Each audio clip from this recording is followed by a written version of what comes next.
everyone. Hello. Hello. Hello. Welcome to Garrison House. I'm Darnell. And I'm Angela. And of course, this is Garrison House. We Podcast. are podcast. Yes. Today, we got some fun topics going on Yes, today. we are going to be talking about the inauguration mostly. Yeah. And part one and part two. Yes. Well, beginning one, beginning two. And what else? Oh, and other situations that's going on with the executive order of the DEI. Yes, a lot of people are getting a lot of things misconstrued. Oh, we're getting ready to DEI, but we'll save that because there's so much stuff in there, and we'll pull up some information. I'll pull up some things, and then we had well, first one thing to talk about is we had a great prayer in our Right. in our prayer at our ministry. Our pastor did something on shame. Right. And I think with shame, we all kind of fall into that box, where what does that mean? It basically means that we stop ourselves from doing something in fear of being shamed for doing it. Right. Just like as we saying, if you always wanted to start a podcast, but yet you're scared that people may criticize or may not like what you're doing. But if that's what the mandate on your life or God, had you instruct you to do, then you just do it and continue on. I will say that for me, I never go live on Facebook before, and just because I don't think I don't like the way or what have you, and then all of a sudden I just felt every once in a while to go live, and I've been going live. I think I went live more times than I did in the last month than I ever did ever since I've been on Facebook, right? So that's kind of how it is. And then again, I started my YouTube channel, and when I did, everything kind of just fell into place, and I was able to do it. So that was kind of interesting how things just start to fall in place when you actually start going out and doing things. But you cannot allow shame, which means that the trolls or the things or people saying something about you or they're looking at you, judging you. Just do what you feel like this is what you wanted to do, and everything will fall into place. I agree. One of the things on my personal thing is I had some issues in my life, and I just thought about the back when he said that. It's two parts for mine. I realized there were some things in my life that I was just like holding myself back, and then like she said, starting the podcast. I remember the flight when I heard clearly start y'all podcast. I'm like, okay, and in my mind, I'm also going, man, what am I gonna do with this? And I got to the point and said, you know what? I'm at this age now where it's like, okay, say what you're gonna say. I'm gonna do what I gotta do. I'm gonna keep it moving. And then as he was also ministering on it, it was one thing that stuck out. It stuck out that we live in a world where they shame you for the decisions you make. For example, we're going to inauguration. Nelly's performed. They're trying to shame him. Well, why did you do it? And then it's another artist that apologized because they use shame to shame her. Right. There's a online person who has his own platform. He's constantly shaming people, and he talks over them. That's a form of shaming people. Well, why you do this? I mean, right. They don't want to hear your opinion, but they want to shame you for doing it. So they want to talk about you. Oh, like that's going back to talking to you in front of your face, basically, even though you're not there. That's all that is. Right. Because nobody don't. People should have a difference of opinion without having to get over talked and talking about that you're wrong, you're lying, you're nothing but so and so and this and that because you're black. You should follow into this whole line and box. We're not like that. We're human beings who have our own opinions about how we should see stuff, and it is our color should not matter. Why we will fall into this box. Right, and it's just like this here. I guess I can apply this to what she said. We're going to bring this up on the screen. Basically, she said, I wish black folk people would refuse to create for the next 6 months and even take our music off of streaming platforms and our art out of the public eye and just watch. Like black culture completely inaccessible. What would non-black people do with themselves? They'll keep going. Right. You're trying to shame people. This post is technically going. I just realized it. She's trying to shame people who aren't black and black people for sharing their work. That's like us saying, well, we're going to be off. We're not going to do our podcast for the next 6 months. Oh, and all they did is affect us. It's not necessary. I think also you got to realize she's just saying basically, if all that goes back to years ago, I used to hear a term: if all black people leave this country, what's going to happen? So right. I mean, it's just they don't have the program. programs that you're saying that Right. they need. So I mean, for her to post that, I'm just like, okay, really, really. I Mhm. mean, in all honesty, we live in this little box where we want to shame people. We say, well, we're going to shame you because we're going to do this, and da da da da da. I'm like, look, people, the world is going to keep going. Mhm. Let me be honest, when you pass away, it's going to keep on bouncing. It's just going to keep on going. It goes with or without you. So to answer to her questions, people are going to enjoy themselves. It's not going to really be an effect on the population. It really won't. It will be. I mean, these are young people. Young people had these. We were young too, so we understand. But as we've gotten more mature in life, we've gotten to the point where a lot of that stuff is like so minor to us. We've learned that people really don't care. Mm. We're at the age now we realize people don't care. So you can take stuff down. People aren't going to care. So stop shaming people, and that's a form of shame. And we do need to stop doing that. And it's all over the place. And a pastor said he is going to play that message. And no, maybe we share it on when he posts that service, we'll share it because Right. it's a powerful, It is. powerful message. And it's a deep down to yourself. Um, it don't feel like, again, don't seem like you're not worthy enough to do what you're doing. Right. You know, if the ideal came to your mind, somebody had to give you that ideal to do Right. it. And so don't feel like you're ashamed to do it because you're thinking that you're not worthy enough to do it, so nobody wouldn't care to hear it. If you had one audience, if you had two people, if you had three people, at least continue to do it. Right. You're going to bring in some people, and as long as you're doing it the right way, don't Just feel don't- bad right. that Because for nobody me- else is listening. Because even this, watch her, not to shame her, that's her opinion. Mhm. To be honest, that's her opinion. Everybody, right? Everybody has, And a she right to has an every opinion. right. I mean, I'm just giving her the answer. So people think, well, you shame her. No, I gave her the answer. The world to keep going. Keep going. It- And you're post, and then that's another thing. People feel like because you're posting stuff on the internet, they can have every right to say whatever they want to do about you, and that's going to happen. You're going to get trolls. Everybody Yeah. has them. I mean, I had one, my first troll, and it had nothing to do with what I was doing. It was Right. so it was like wow. But you know, look, I still keep going. You know, yeah, we have to Keep keep going. it going here. I'm actually looking at our next roll in here. People just gonna be people. You have to roll with the Mhm. flow. You have to roll with it. So we're gonna go to our first topic here. But anyway, also we forgot to tell people follow us on. I don't know where that graphic came from. Oh, I didn't see.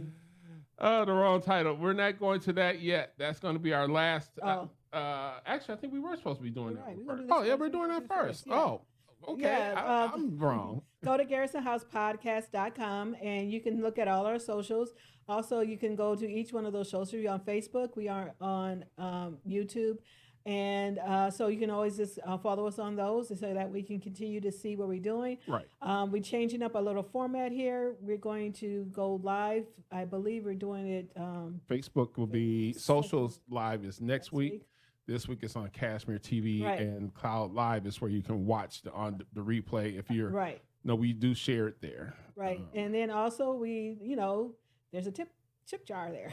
Yes. On Garrison House Podcast. We don't ask for funding because we do things, but if you feel like you enjoyed our podcast and you like to leave us a little tip, that's fine, and it helps also fund our extra equipment that we need, our studio, and anything else that we would probably be doing in the near future. Right. And, we also have a P.O. box. She was talking about that.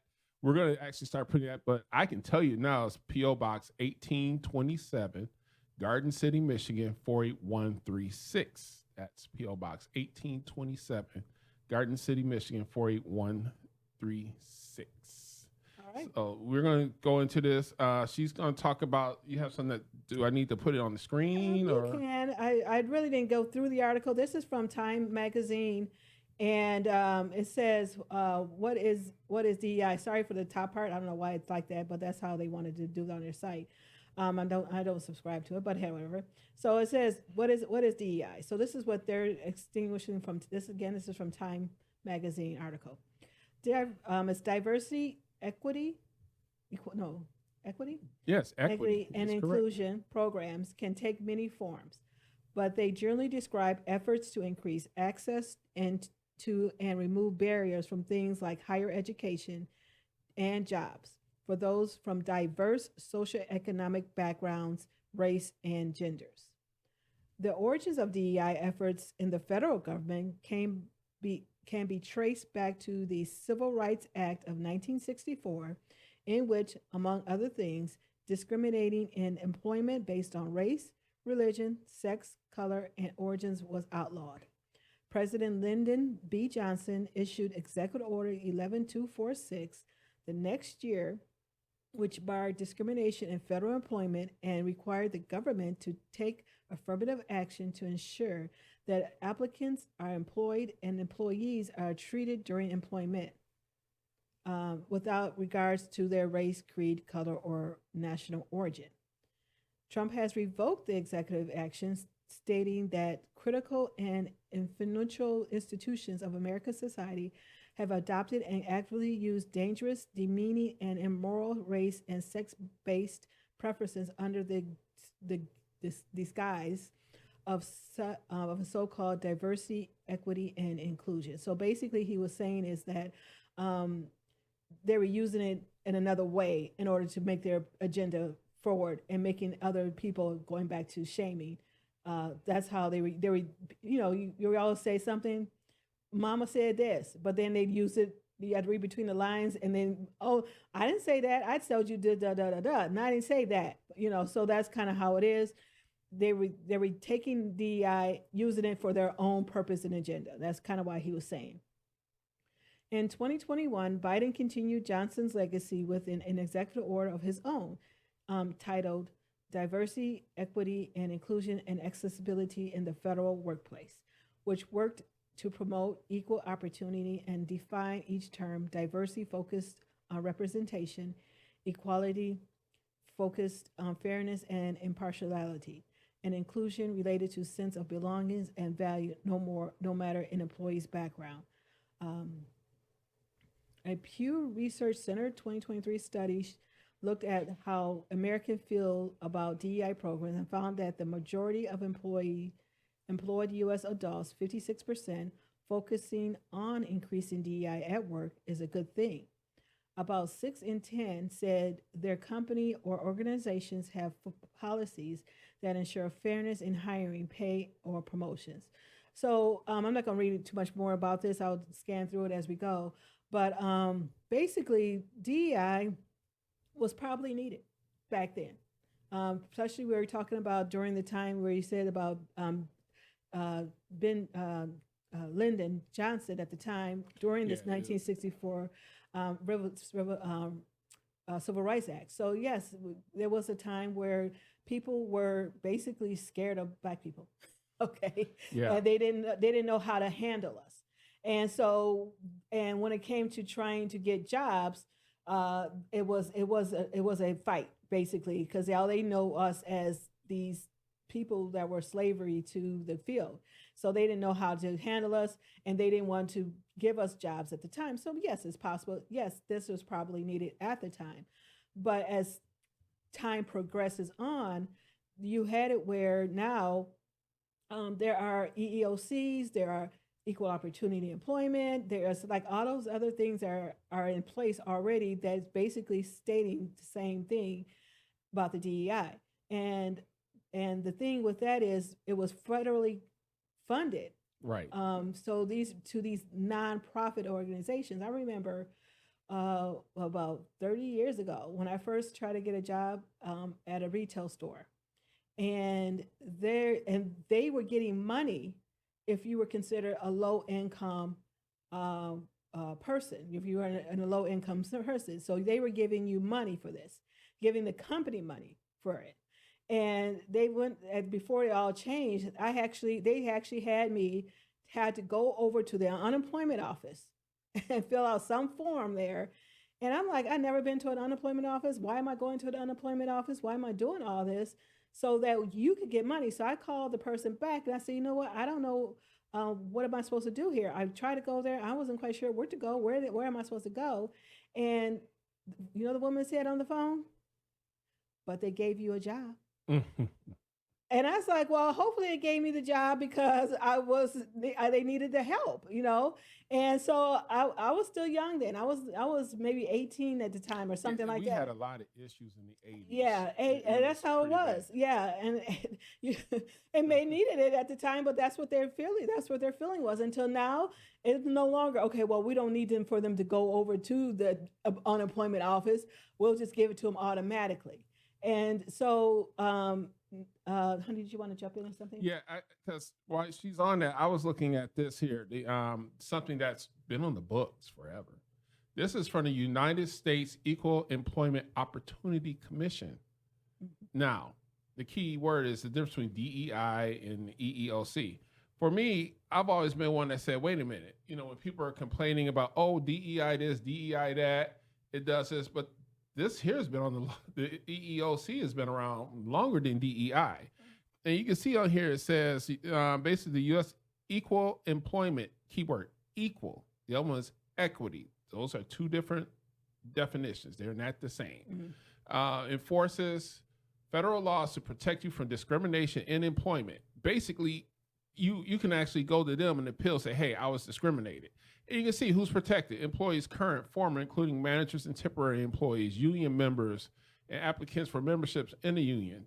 Job applicants. Basically, you know, most organizations are including private, public, government, and they tell you here what types of things are illegal. It's there. It's the same stuff DEI is saying: race, color, religion, national origin, sex, including pregnancy, childbirth, related to medical conditions, sexual orientation, or gender identity.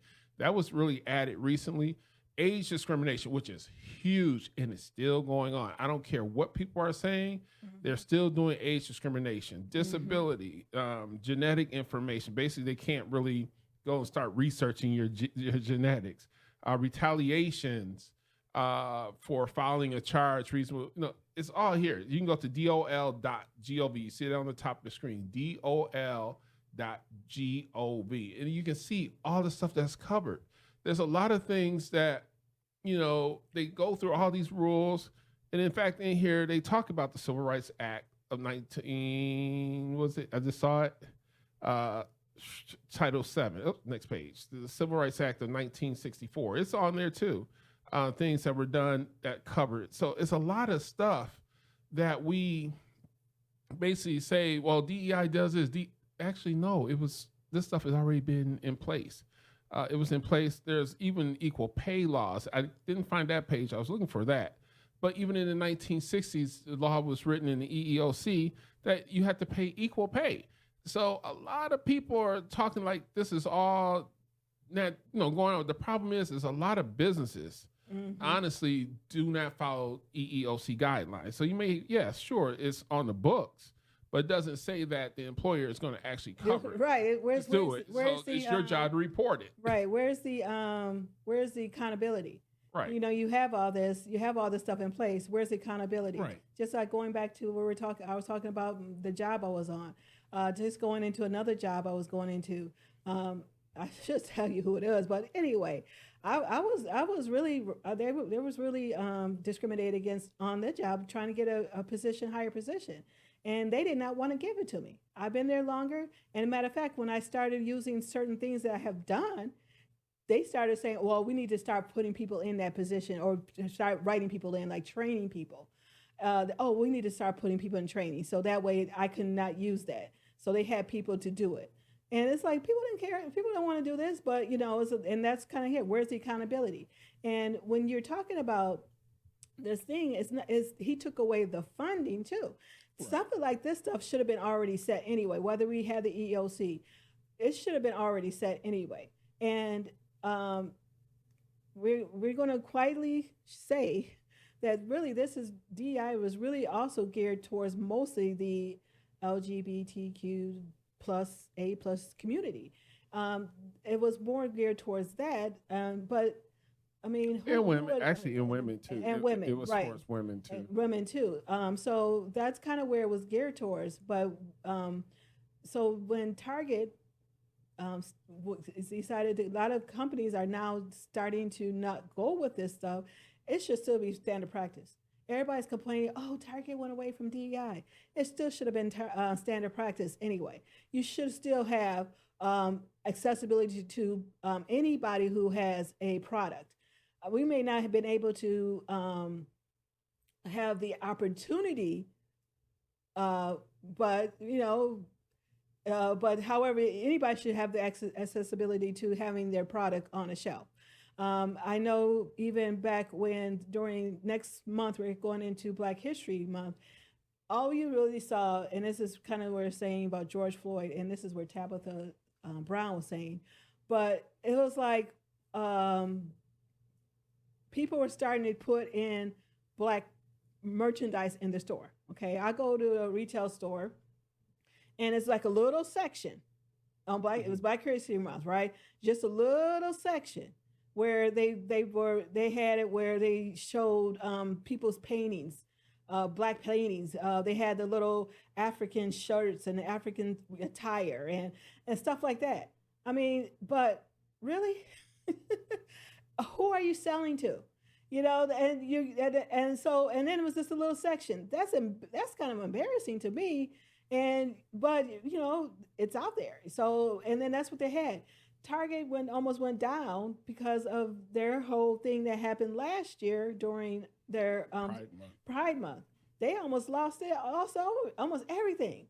And so they're like, and because again, DI is a nonprofit funding, the federal government funds these projects through a nonprofit organization, and they would go in there because I was telling my husband, I said, I kind of remember it's now when I used to work at these retail stores, I used to say they always have the nonprofit community board up. Mm-hmm. Oh, and Target is doing this, or Walmart is here. What do you think that money came from? Yeah. They're not, and if the federal government is not giving them money for it, they're not going to do it. That's the problem right there. Why stop doing something because you're not going to get the money anymore? Right. And see, the thing is, on some of these things, Target, Bud Light, a lot of this stuff is, in my opinion, this is my 2 cents. People overreacted on a lot of it. It's like, for me, okay, I mean, I guess I'm one of those people now that's like, I'm at that age where it's like, they're going to do what they want to do. They're marketing, and, you may be in an area that has that specific audience, and they're going to put it in the front. I don't have to agree with it, but I'm not going to sit up here and Karen about it, or whatever the male version of Karen. But I believe there was overreaction with the whole thing with Target and Bud Light. I mean, that's just me. However, was it right? No, not really. I believe that, some things you have to know your audience. Know your audience. If you're in a ultra conservative community, and know your audience. It's just like certain things that back in the day when we were at Target, I was in charge of all the signs at the store that I worked at. And, you had to do certain things. And there were certain things we did when we did our signing place. That's back when we had to put signs up in the air, hang them up, fly them. But we knew where to put particular things. It's called planogram. Planogram is something retailers use. Right. And in the planogram, they say, okay, if your store format is store format A, here's your planogram. You put these products here. So it comes from corporate. Mm-hmm. The planogram is done there. So you really can't sway from it. However, the planogram should have been modified. Well, if you're in an area that may contain an audience that's not going to accept this planogram, use planogram A1 or A2, where you put it somewhere else in the store. So for those who don't know how retail works, it's called planogram. I've done plenty of resets in my when I was in retail. I did plenty of resets. I don't like resets. I didn't like it. I'm glad I'm not in retail. Mm-hmm. She never had to do it. She was front lanes. I was on the floor, and resets were painful. So that's the reason why you go into the store. Every store has the same feel.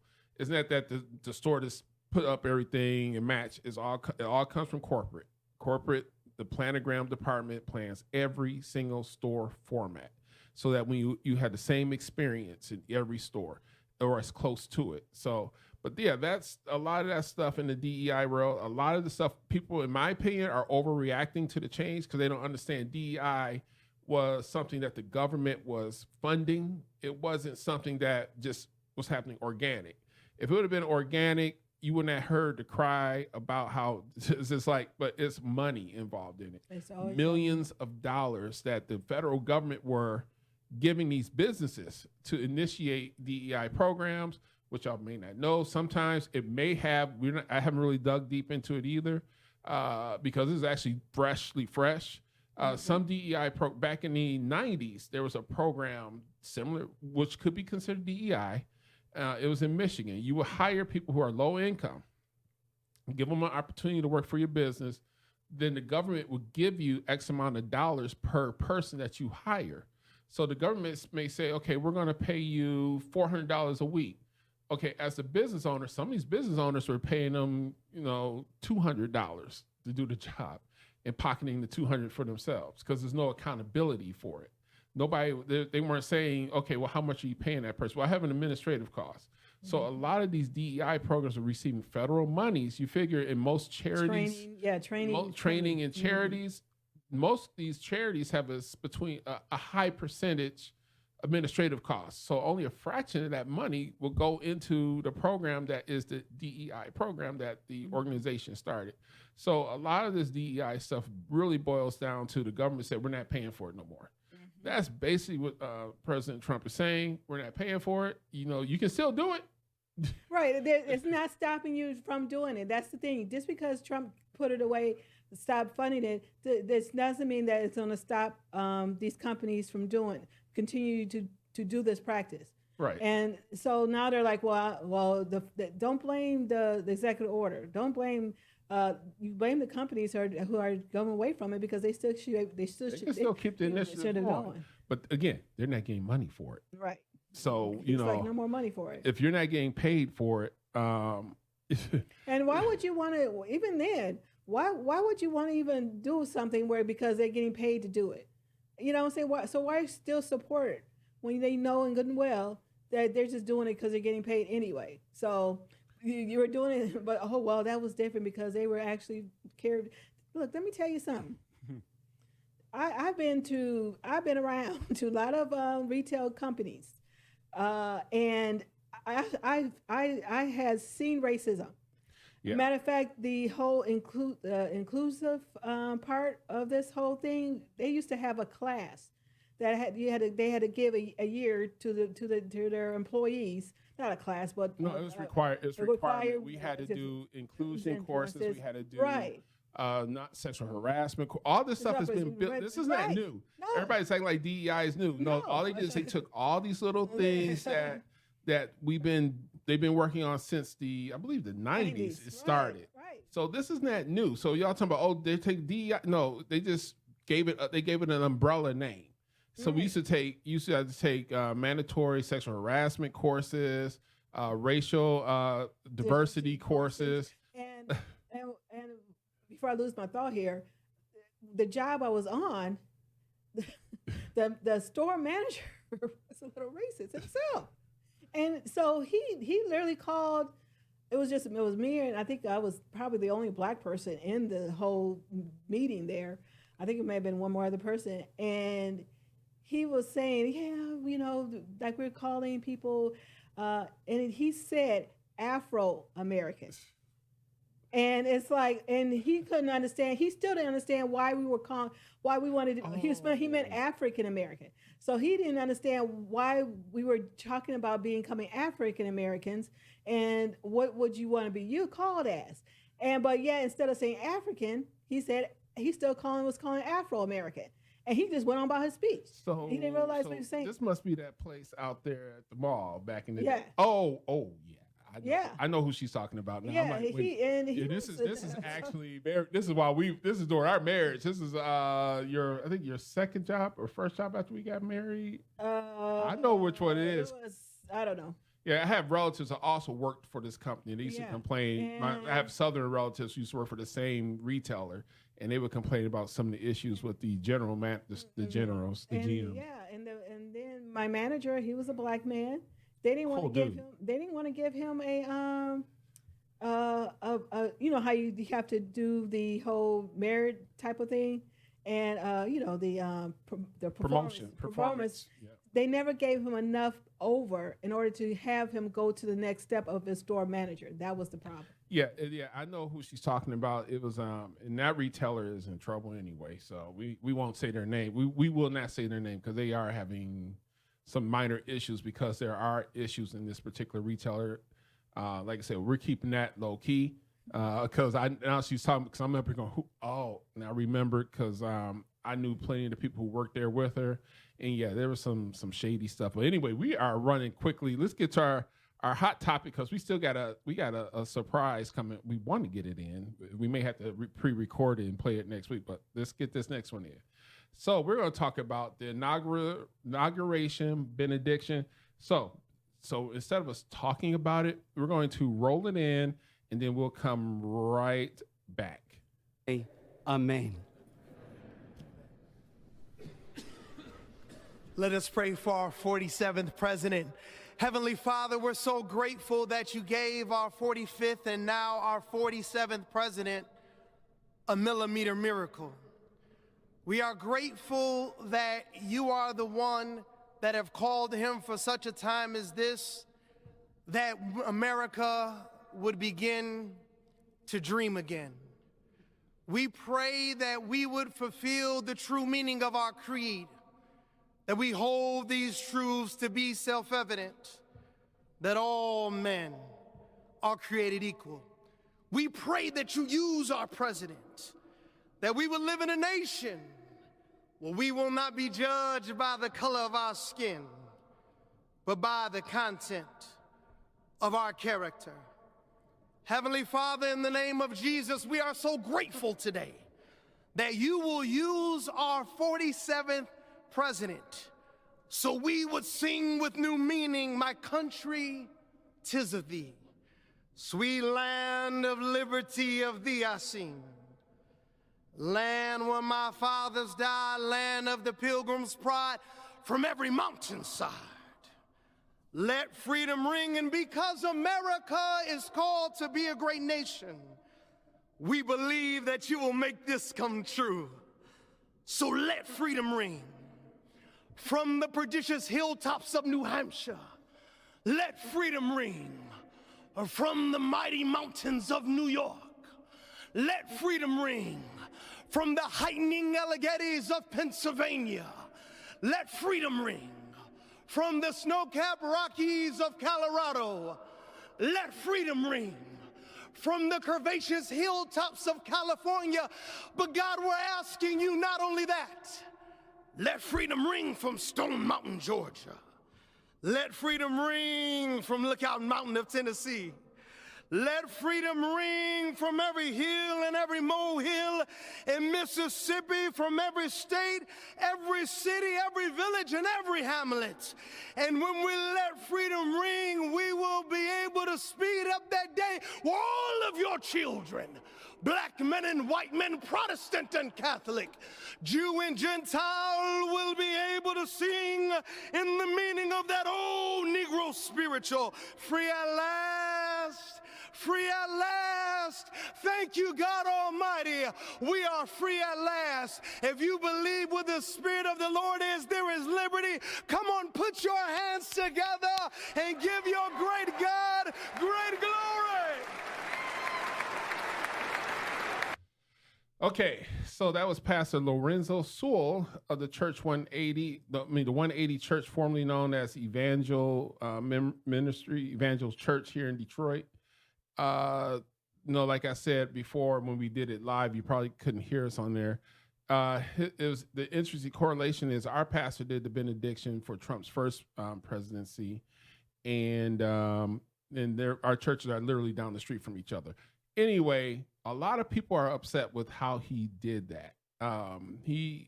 Some people are saying he should not have done that. For me, I say, well, I'm not shaming him. I just read his brief bio, and I mean, he's 11 years younger than us. So, to me, he did performance, yes. And when you hear it again, some people didn't like it.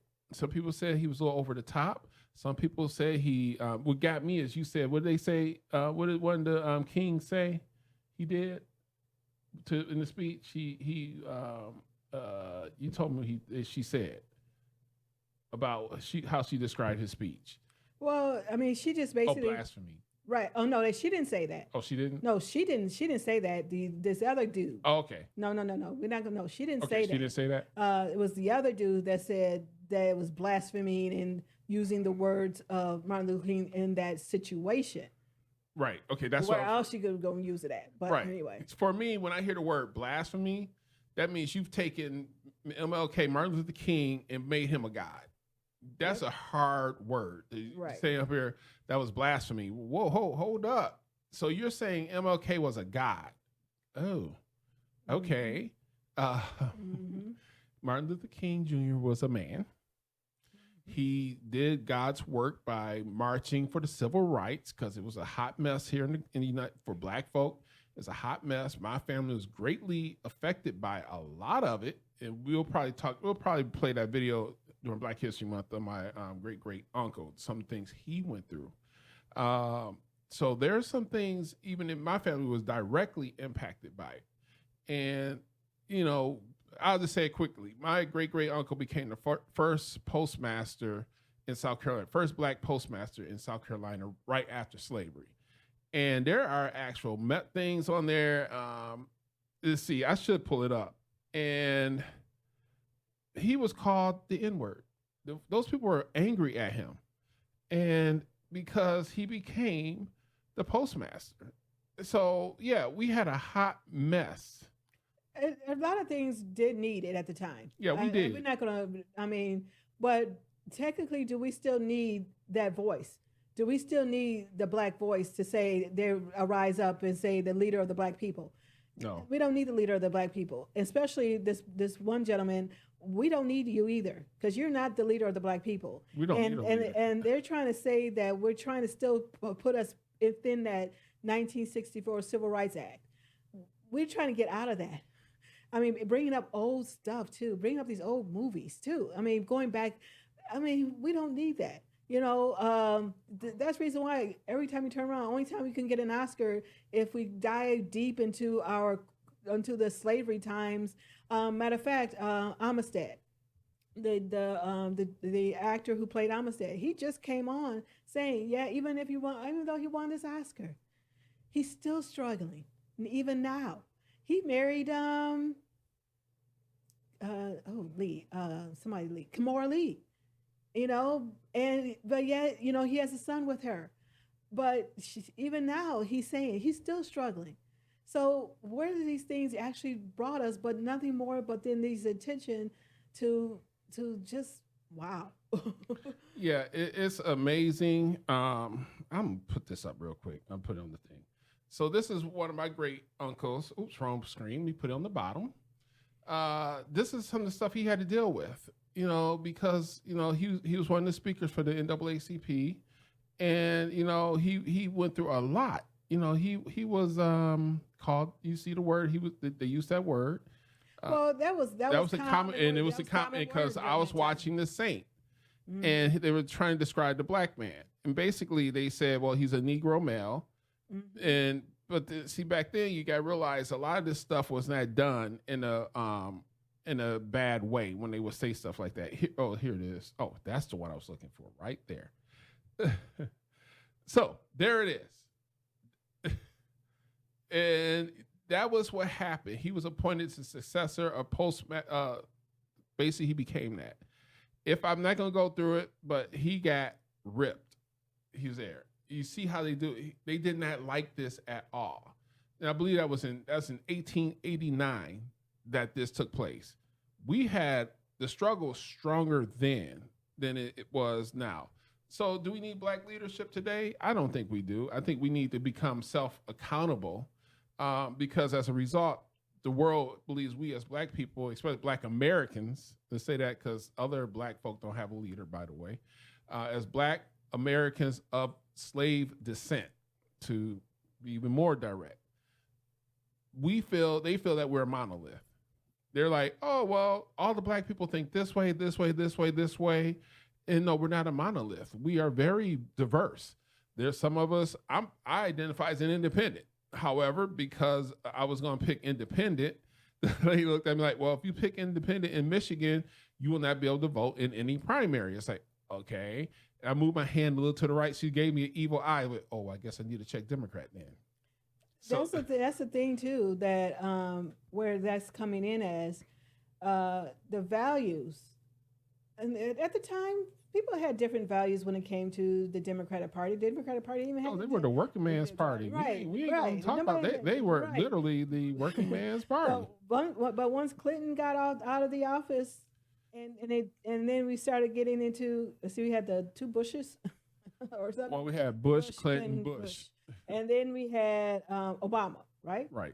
So, but once Clinton got off the office, and then into the Obama years, the Democratic Party changed, and so then then we got into Biden, and the only reason they took Biden off of retirement is because they had nobody else to run against Trump at the time. So they had to get Biden out of retirement because he was the vice president for Obama. So they thought, well, people were going to vote for Biden. So that's the reason why. Nobody cared about Biden. But anyway, because people wanted something else besides Trump. They didn't want the drama. They didn't want, right, but they didn't want Biden. They didn't want Biden to Right. change anything. They just didn't want the drama. Yeah, And during the whole 2016 election, that's all you saw, anybody but Trump. So they didn't even care who it was. I mean, yeah, But- to be honest, there's a lot of drama. But after the 4 years with Biden, people started to have their opinion. Black people started to have more of an opinion. They were like, wait a minute, what's going on? Why am I spending more money? The food stamps are not going up. They hate to say that. Not just for black people, just any low-income families. Food stamps weren't going up. The food stamps went up after COVID, and that's when they allocated that money for COVID. So, yeah, that's the reason why. That's how food stamps was going up. I said, you know what, price is going to drop, because we were talking to some woman at the meat market. She was saying how much these families were getting, and they said they will cut them off by March. And I told my husband, I said, honey, by March, food prices are going down. And what happened? Sure enough, It went down. it went down. Supply and demand. Those food prices skyrocketed because of supply and demand. Also because of inflation. But however, so they thought they're going to bring in Harris. Okay, this is going back to the DEI too. People want to say that she wasn't a DEI hire. Biden specifically said he was going to have a woman of color to be his vice president. He was going to pick a woman of color to be his vice president. Now, DEI does not mean not qualified. So I want to change that thought too, because it doesn't mean that you're not qualified for the job. It's just it gives the opportunity to hire more than just your normal male, so they can bring in females too, so that's what it is. So there's not the fact that they're not qualified. So you can't. I wouldn't they say went through that the they're training. not qualified. No. They're not. It's just it's a discriminatory practice. Right now, was Kamala qualified to be VP? I'll leave that alone. That's your opinion. That's your opinion. But however, that's one of the things that he specifically said. He specifically said that he was going to hire the next Supreme Court judge was going to be a black woman. And what happens? He hired a black woman. Ketanji is she? Just so so happened, now, I just scrolled and saw her walking in. She was rocking her judge's robe. and the interesting thing about it, when they hired Clarence Thomas.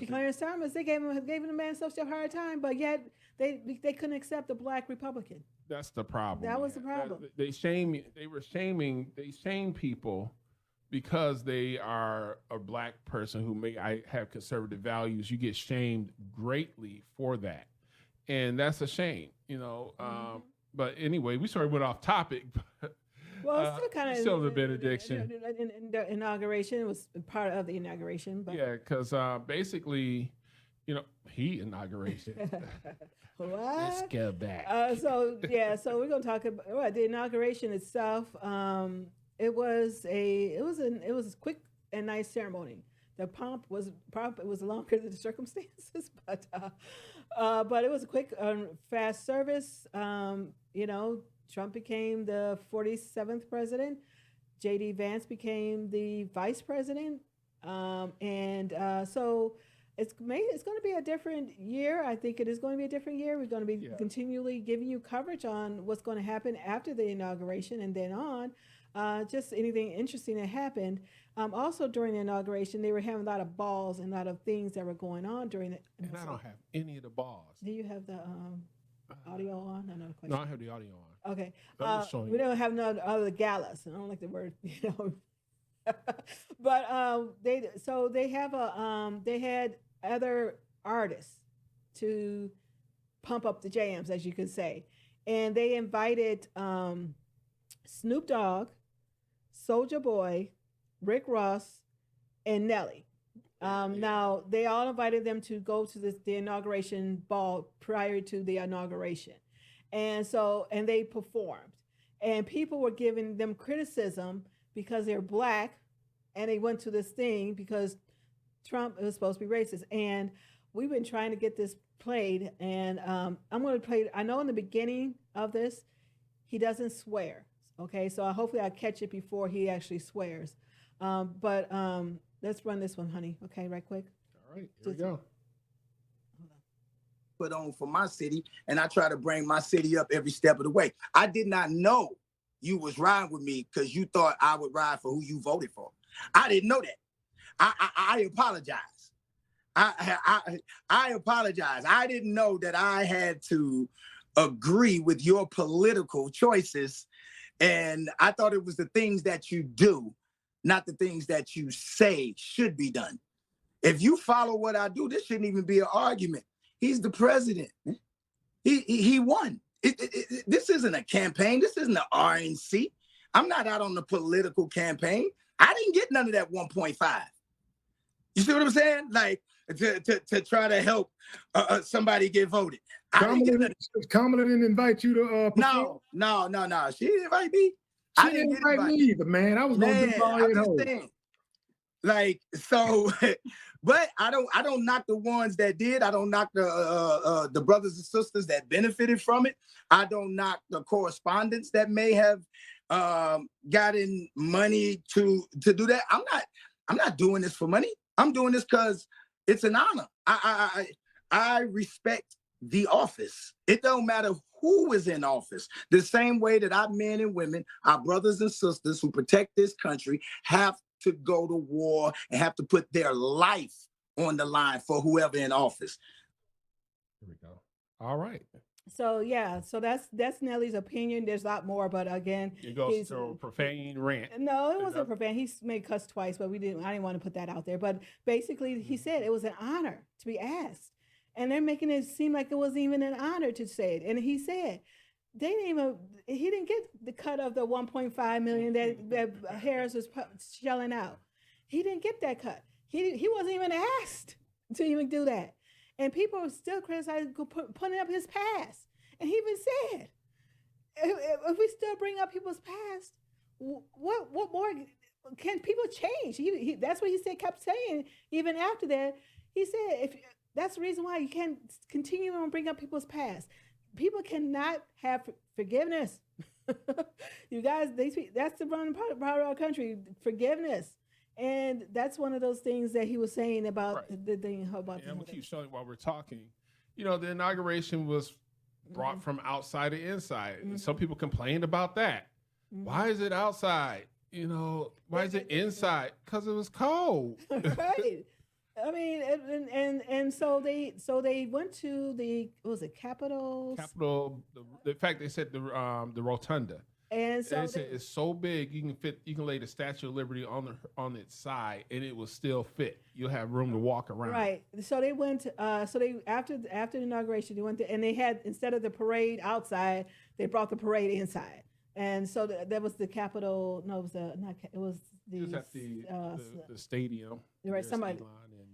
So that's kind of what and it said, no matter what party, people is going to be upset. Right. The one party is going to be upset, and then you're going to be called out. And I'm not going to have my capitulist, whatever you say. Capitulate. Well, here's one, but here's another thing, a little saucy section from the inauguration. Bezos' wife. Yeah. Yeah. Bezos' wife, basically, they sort of, people are talking about her, and they're saying, hey, you know, what in the world was she wearing? What was she thinking? It's like, you're not going to a club.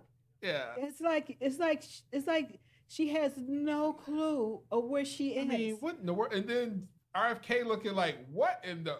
He it's really like, was. He was just shaking. Do you realize where you were? Do you realize? Read the room. I mean, you are in a prestigious... I have no problem with what she was wearing. I have no problem of her outfit itself. It's just that you're in this prestigious room, and we're out here complaining about black people showing up for a gala, and look like that's where she should have been, in a club at the gala wearing something like that. It's like that means that she didn't even have a clue why she was even there. There's some rules in. Is that shaming her? No. There are rules. I like the outfit. It's cute. Yeah, but that's not the time or the place to wear it. Right. Because people were, for me, I didn't notice it because I wasn't paying attention to it. It wasn't until the social media started going, whoop, look at Zuckerberg looking at her. I was like, I mean, that's natural. Now, some of that stuff was modified because when I looked at RFK, he really did. He was looking at Jeff Bezos. So a lot of these clips you see, a lot of that stuff has been modified to really, stir up controversy that does not exist. And so people are literally going, hey, did you see that? It's like, no, that really didn't happen. But yeah, to me, there are certain things that's happening in this. This is going to be a very interesting 4 years. Be mindful of the trolls. Be mindful of, we had a whole conversation before, and be mindful. Let's see, we're going to bring this up. Be mindful of this, right here. This right here, as people are saying now. Okay. Be mindful of these three elements, okay? Misinformation, disinformation, malinformation. Be cautious because you're going to see a lot of that. It's going to increase. It's been there. In fact, it's a lot of it. It's worse. It's going to be worse during these next 4 years because people are going to use that to create the shame, as we said in the beginning, to shame you into falling in line because people are no longer falling in line with what the mainstream media. People are turning to alternative content like us, podcasts, people who are not afraid to say their opinion. That's what people are looking to. It was even during the election time. A lot of people wanted not to even have your opinion. If you had a platform, a voice, like you were a high platform voice on social or whatever, and you're black, a lot of people were telling these black people not to say stuff like that because it causes people to be detour them from voting for Harris at the time. Right. And it's like we should. So you're saying just shut up and vote. And she's like, oh no, we're not saying shut up and vote. Yes, you were. You were basically telling people just shut up and don't vote. And you shouldn't have opinion of what you wanted to see your candidate do. Even with Harris, she was still putting her platform in action every step of the way. She had no platform. No. So she had to continue to put a platform in action. So that was 101 days. Right. And so, yeah. You're going up against a machine that has been working for maybe months, years, for 2 years, 3 years, campaigning, building it. I know what the Democrats were thinking, like, we can do it. We can make this happen. It doesn't work that way. They were going towards identity politics. Yeah. And they were hoping that because when Obama got in it, you're talking about not qualified. She had no clue. No, the problem is with her was she was basically thrown in this. She had a plan when she first ran. And so what happened is they tried to pull up her plan from 2016. when she 2020, when she ran in 2020. So they tried to use the same plan. So she tried to distance herself from the thing. Because what happens is there's a matter of trust issues with people had. Now, Right. I'm going to be honest. We talked about this the other day. It wasn't that I wouldn't say she wasn't qualified. The problem was nobody trusted her because she distanced herself from the administration that said Biden-Harris. Right. And they tried to say, oh, no, she didn't have nothing. She It had doesn't nothing matter. How you gonna be? So that goes back to how you gonna be the vice president? You telling me that you had nothing to do with Biden's agenda? Then You are why right. were you vice president? Right. Because of the fact She was a DEI Yeah, hire. But, she was a senator. Before she became VP, she was a senator. I never heard of her. The thing is, and then she's very known for saying things. Some people are like fact checking her and going, "Oh, that didn't happen." So that's one of the things about today. The thing is, before we close, we're really running out of time. In our final, oops, wrong graphic. That's not happening today. Sorry. I'm trying to find the right graphic. There we go. So basically, we were going to taste test, but we're going to pre-record it, and y'all see that next week. Probably do a short. So basically, people did not really trust her. It was a matter of trust. She would go places and sound this way, go places sound that way. What really ended her, in my opinion, nobody knew who she was. That's all I said. Yeah, nobody knew who she was, where she stand. Only thing they could have gone off of was Biden administration and Biden-Harris administration, but she was trying to divert her away from that because they knew Biden's admin was not going to cause people to come in, and then she geared too much towards women and she left men out. and men and black people, right? Like and the thing is, and then Obama did a misstep that turned people off. That was recorded. There's things that should not have been released that was recorded that really messed her up. Could she have won? She would have had more time to present her story, present her case. Right. She would have had a better chance. However, there was too many missteps because they were rushing this campaign. Right. And then you didn't see the energy came out strong in the beginning. However, as it was getting closer and closer, the energy was fading. They already had these rallies planned. Yeah.